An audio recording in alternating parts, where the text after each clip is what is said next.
What is going up, guys? Welcome back to the best day trading, investing, money management channel on YouTube. Welcome back to the team. Welcome back to the channel. Now, before we get started, I need you guys to do me a favor.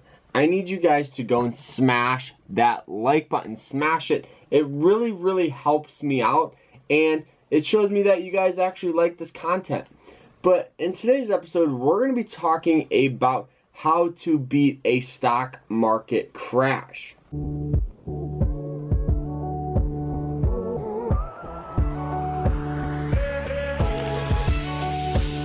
Now, instead of looking at a stock market crash as, oh my God, I'm losing so much money, I'm freaking out, I don't know what I'm gonna do, I'm selling my house, I'm doing everything. The stock market crash really isn't that bad. Instead of looking at it like that, look at it like this. Imagine if you wanted to buy a Ferrari, a Lamborghini, anything. Now, imagine that thing is $500,000.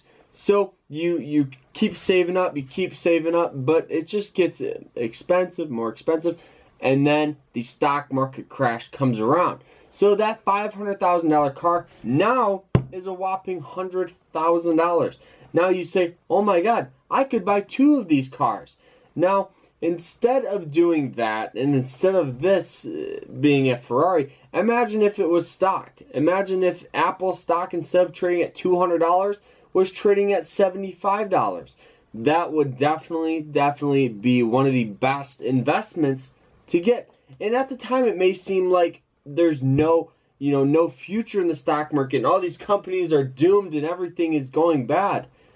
But that's not the case. The stock market has a tendency to every 6 to 8 years to have a recession. Now we're way past this date. We're going on 10 years now, and it's pretty crazy that we haven't seen a significant fall.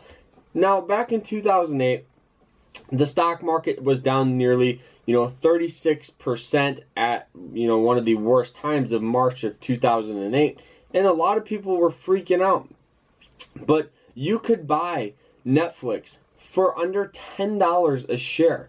Now, if you were to put $1,000 into Netflix, you'd have roughly $43,000, as of today. That would be a 430 or 4,000% gain or something crazy like that.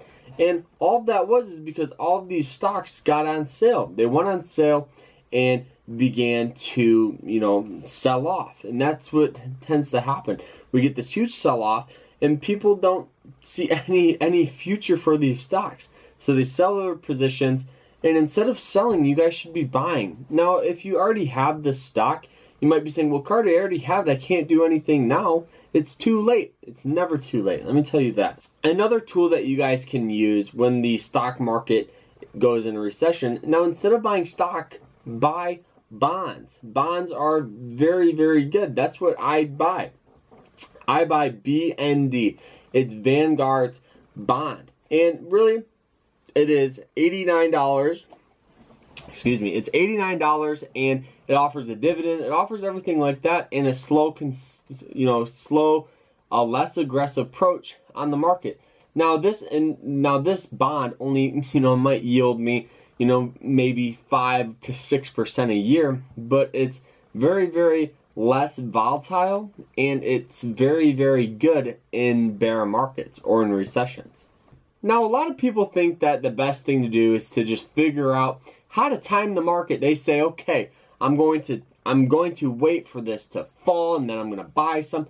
I can guarantee you it's better to be in the market than out of it. Now, if you guys just keep having that mentality of, I gotta keep waiting for a fall. The fall is never gonna come, and you're gonna be out on all of these years or months of investment, and it's gonna definitely, not be the greatest thing for you.